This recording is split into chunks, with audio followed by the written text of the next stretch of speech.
ہر قسم کے روحانی جسمانی مسائل اور وظائف کے لیے پیر اقبال قریشی چینل کو سبسکرائب کریں۔ پیر اقبال قریشی آج جمعۃ المبارک کے بابرکت لمحات میں اللہ کی نیک برگزیدہ شخصیات کا ذکر مقصود ہے۔ برصغیر کے عظیم علمی روحانی شخصیت حضرت مولانا پیر سید مہر علی شاہ رحمہ اللہ تعالی، جن کو اللہ تبارک و تعالی نے مقبولیت عطا فرمائی، محبوبیت عطا فرمائی،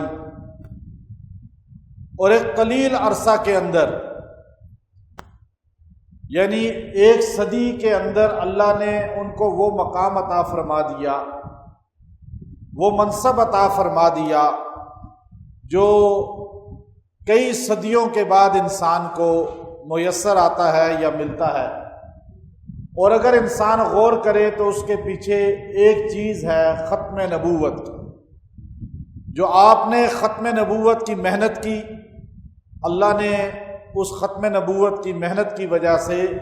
آپ کی محبوبیت، مقبولیت عالم میں عام فرما دی۔ ہمارے معاشرہ کے اندر ایک بڑی کمزوری ہے، خاص طور پہ برصغیر کے اندر ہمارا مسلمان ولیوں کے نام تو جانتا ہے، اولیاء کے نام سے تو آشنا ہے،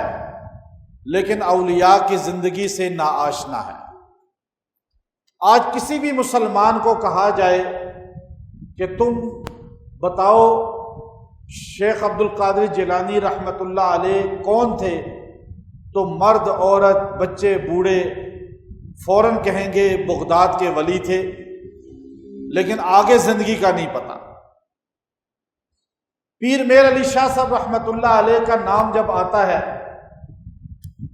تو خاص طور پہ برصغیر کے اندر اور بالخصوص پنجاب کے اندر اور پورے پاکستان کے اندر آپ کو ہر بچہ، بوڑھا، عالم، جاہل تقریباً جانتا ہے۔ اور کتھے مہر علی، کتھے تیری ثنا، گستاخ اکھیاں کتھے جا اڑیاں، یہ شعر تو اکثر لکھا ہوا بھی ملتا ہے اور سننے میں بھی آتا ہے۔ لیکن بدقسمتی یہ ہے، آج کے مسلمان کو، آج کے سنی کو پیر میر علی شاہ صاحب رحمۃ اللہ علیہ کی زندگی کا نہیں پتا، آپ کی قربانیوں کا نہیں پتا، آپ کی محنت کا نہیں پتا، آپ نے کس طرح قربانی دی، کس طرح علم کو حاصل کیا، آپ کو مقام کس وجہ سے ملا، اور اللہ تبارک و تعالی نے کن کاموں میں ساری زندگی آپ کو مشغول رکھا، اور آپ کن کاموں کو کرنے کے لیے اپنے عقیدت مندوں کو ترغیب دیا کرتے تھے۔ پیر میر علی شاہ صاحب رحمۃ اللہ علیہ کی کتاب مہر منیر کو اگر انسان مطالعہ کرے تو انسان کی آنکھیں کھل جاتی ہیں۔ یہ گولڑا شریف کی بستی میں ایک دیہات ہے، یہ اسلام آباد کے قیام سے پہلے، اسلام آباد کے دارالحکومت بننے سے پہلے گولڑا کے اس گاؤں کو کوئی افادیت نہیں تھی کہ یہاں بڑے پلازے ہوں گے، یہاں بڑے بڑے گھر ہوں گے۔ یہ ایک دیہات تھا، ایک غریب لوگوں کی رہائش گاہ تھی، اور ایسے غریب لوگ تھے کہ جن کے پاس شاید کھانے کو بھی پورا نہیں تھا۔ اسلام آباد بننے کے بعد پھر آہستہ آہستہ اسلام آباد کے F10 مرکز، E11، F11، پھر گولڑا شریف تو اس کے اندر آ گیا، ایک بڑا سیکٹر بن گیا۔ لیکن آپ آج سے 100 سال پیچھے چلے جائیں، اس وقت یہ ایک دیہات تھا جس کا شہر سے کوئی تعلق نہیں تھا، جس کا جدت سے کوئی تعلق نہیں تھا۔ لیکن ایک چیز ہمیں پتہ چلی، اللہ کا نیک بندہ جس جگہ بیٹھ جاتا ہے وہ جگہ بھی اللہ کے ہاں بھی مخلوق کے ہاں عزت والی ہو جاتی ہے۔ اس دیہات کے اندر انڈیا کے ایک گاؤں سے ہجرت کر کے امبالہ کے ایک گاؤں سے آج سے 300 سال تقریباً پہلے یہ خاندان آتا ہے اور امبالہ کا رہنے والا ہے. اور یہاں جب آپ کے پردادا آتے ہیں پیر میر علی شاہ صاحب کے، تو اس گاؤں کے اندر اہل سنت اتنے پسے ہوئے تھے کہ اہل سنت سنیت کا نام نہیں لے سکتے تھے،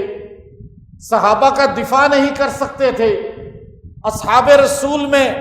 ابو بکر صدیق رضی اللہ تعالیٰ عنہ کا نام لینا اس گاؤں میں اتنا مشکل تھا کہ یہاں کے بڑے جو یہاں زراعت کرنے والے تھے، یہاں کا بڑا زمیندار تھا، وہ اہل سنت کو دبا کر اور اہل سنت کی تعلیمات کو، ان کے عقائد کو ہر وقت مسخ کرنے کی کوشش کرتا تھا. صحابہ میں ابو بکر، عمر، عثمان رضوان اللہ علیہم اجمعین کا یہاں نام لینا نہایت جرم سمجھا جاتا تھا. لیکن جب آپ تشریف لائے اور آپ کے پردادا نے سب سے پہلے یہاں مناظرہ کیا اور یہاں سنیت کو مضبوط کیا، اور اس کے بعد ان کے بیٹوں نے، اور اس کے بعد پھر ان کے بیٹے نے، پیر میر علی شاہ صاحب رحمت اللہ علیہ نے باقاعدہ طور پر، چونکہ آپ کے دادا اس طرح علم پڑھے ہوئے نہیں تھے لیکن علمی باتوں میں بڑے آگے تھے، چونکہ وہاں سے آئے تھے اور وہ علمی مرکز تھا امبالہ کا، تو آپ کو آپ کے والد نے علم سیکھنے کے لیے محدث سہارنپوری رحمت اللہ علیہ کے پاس بھیجا. آپ پوری کتب کو اٹھا کر دیکھیے، پیر میر علی شاہ صاحب رحمت اللہ علیہ علم سیکھنے کے لیے سہارنپور گئے، اس کے بعد علی گڑھ گئے. اس وقت آپ نے علم سیکھا جو شاہ ولی اللہ رحمت اللہ علیہ کے خاندان، شاہ اسحاق رحمت اللہ علیہ کی ساتھ نسبت رکھنے والا خاندان تھا. محدث سہارنپوری رحمت اللہ علیہ جو علماء دیوبند کے سب سے زیادہ قریب تھے، سہارنپور علم کا مرکز تھا، وہاں مولانا پیر میر علی شاہ صاحب رحمت اللہ علیہ علم سیکھنے کے لیے جاتے ہیں. پھر اس کے بعد مولانا لطف اللہ رحمت اللہ علیہ جو علی گڑھی مشہور تھے، بہت بڑے عالم تھے، بہت بڑی شخصیت تھے، جن کی تعریف حیات شیخ الہند کے اندر مولانا جو ہے حفظ الرحمان نے بھی کی ہے، اور شیخ الہند محمود الحسن رحمت اللہ علیہ بھی ان کی عزت کیا کرتے تھے. ان مولانا لطف اللہ صاحب سے پیر میر علی شاہ صاحب نے علم سیکھا. علی گڑھ کے اندر سر سید نے یہ مشہور کیا کہ علی گڑھ میں جتنے مدارس ہیں یہاں طلبہ کو قرآن و سنت پڑھایا جاتا ہے. یہ تعلیم جو ہے ان کو دنیا کے علوم میں، دنیاوی چیزوں میں آگے لے کر نہیں جاتی. ہمارے علی گڑھ کے پڑھے ہوئے وہ انگریز کا مقابلہ کریں گے ان کی زبان سیکھ کر، ان کا لباس پہن کر، ان کا کلچر اپنا کر، اور یہ فرسودہ نظام سیکھ رہے ہیں. ان کا امتحان لے کر مدارس کو بند کر دیا جائے، جو ان میں ذہین نہیں ہے مدرسے والے، تو ان کا جو وظیفہ ہے وہ علی گڑھ کو دیا جائے. مولانا لطف اللہ بڑے پریشان ہوئے، ہمارے مدرسے میں انگریز کے لوگ آئیں گے، امتحان لیں گے، ریٹن بھی اور جو ہے بولنے کا بھی، اب اسپوکن بھی امتحان تھا، ریٹن بھی امتحان تھا. اب وہ پریشان تھے. اب آپ اس وقت ہدایہ کے باب میں تھے، ہدایہ کی کلاس میں تھے. آپ نے فرمایا آپ پریشان مت ہوں، جب بھی کوئی انگریز آئے امتحان لینے کے لیے آپ نے مجھے بلانا ہے. شاگردی میں، طالب علمی میں آپ کا یہ عالم تھا کہ جب آپ کو بلایا گیا آپ بولنے میں اتنے ماہر تھے کہ ہر اس سوال کا جواب دیا جس کا انگریز وہ آنے والے ممتحن پوچھ رہے تھے. یہاں تک کہ جب انہوں نے لکھنے کا کہا، آپ کی خوش نویسی، آپ نے لکھنے کا جو علم ہے اس وقت کے بہت بڑے خطاط غلام احمد منشی سے سیکھا تھا، جو اتنے بڑے خطاط تھے، انگریز بھی ان کو سلام کیا کرتا تھا۔